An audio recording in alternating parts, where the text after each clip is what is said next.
Okay, so let's talk a little bit about strength sports. These two videos are videos that I have loaded up on Canvas. So when you look at strength sports, we know that they're anaerobic, all right? So you don't have to have oxygen. You're utilizing oxygen, obviously, but you are generating a fast neuromuscular strength response to activity. Okay, so the system is dependent on power output, work to rest ratio, and muscle blood flow. So when you look at strength sports, fatigue in strength sports is generally related to two things: neuromuscular fatigue and metabolic fatigue.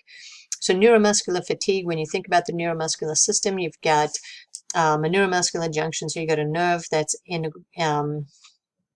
interacting with the muscle fiber here, and you've got acetylcholine that gets released into the neuromuscular junction, into the neuromuscular cleft, which then binds on the calcium then binds onto the muscle tissue, causes a sarcoplasmic reticulum response, and so you ultimately then have muscle contraction that's happened. So when you look at neuromuscular fatigue, it's defined as a transient decrease in muscle performance as a result as failure to maintain or develop a certain expected force or power. So when we have neuromuscular fatigue, our acetylcholine supplies run out, in a sense, and so I cannot recruit any more muscle fibers and, in essence, cannot generate more force.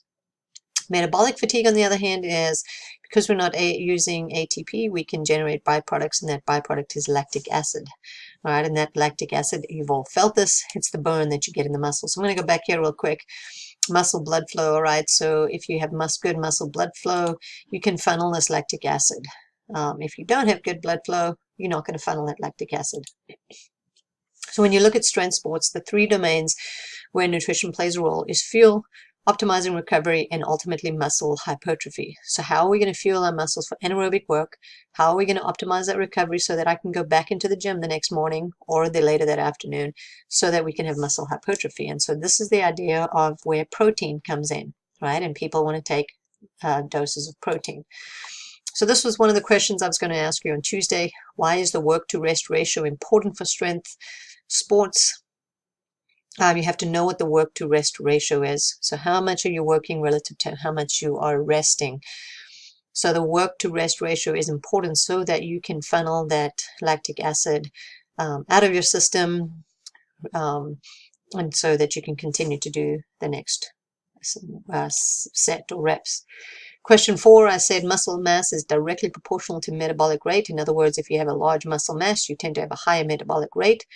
What is the practical implication of this? So I want you to just think about it. I can tell you the answer, right? But what is the practical implication from a nutritional standpoint if somebody has a high metabolic rate? It means you're gonna have to feed them, all right? They've got a muscle mass that is requiring them to have ATP, to have energy. Where do I get ATP? I get it from glycogen. So people with a high metabolic rate tend to need to be fueling that metabolic rate, and that's something that you, as a practitioner, hopefully will get to talk to them about. So fueling sports.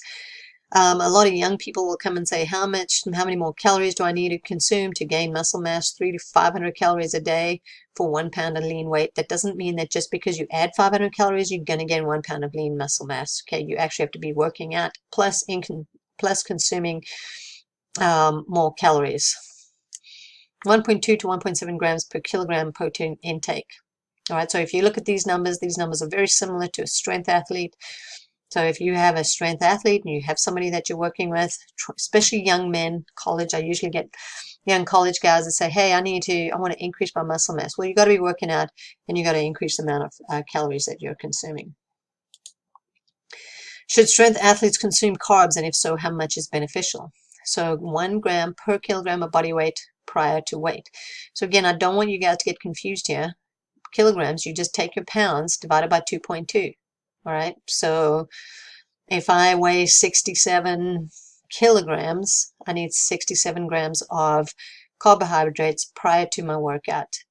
0.5 grams, all right, so I need about 33 or 34 grams of carbohydrates during my workout if I'm a resistance athlete. And a lot of those you can get in your sports drinks and your protein powders. If I want to promote muscle hypertrophy, anywhere, how much muscle protein synthesis increases during exercise? 40 to 150%. All right, so protein synthesis increases dramatically as a result of weight training and exercise, which is a good thing if you're trying to build muscle mass. And you should consume that protein in order for protein synthesis to happen within 24 to 48 hours. Okay, now if you're a high intensity CrossFit, high lifting person, you probably want to consume it within that 24-hour period. For somebody like myself, 24 to 48 hours is going to be sufficient. Protein quantity or quality really also is important. So 20 grams of intact protein. Intact protein is just like a steak, chicken, fish, or 8 to 10 grams of essential amino acids within 24 to 48 hours. All right, so if you are looking at how do I increase my protein intake, and what should I look at least 20 grams. All right, and this is the last slide when it comes to protein. Why should a strength athlete also consume carbs? All right, so you hear this. One thing carbohydrates do is they release insulin. That release of insulin allows for the uptake of glucose. That uptake of glucose regulates protein metabolism, and it enhances the uptake of amino acids and stimulates muscle protein synthesis. So this is why they talk about using a carb and protein mix post-exercise, because those carbohydrates allow that uptake of amino acids to occur at a faster rate than if you just take amino acids. And ultimately, if I can get amino acids in me faster, I can recover faster, which means I can work out sooner. All right, so that's just a basic of strength sports and their nutritional needs.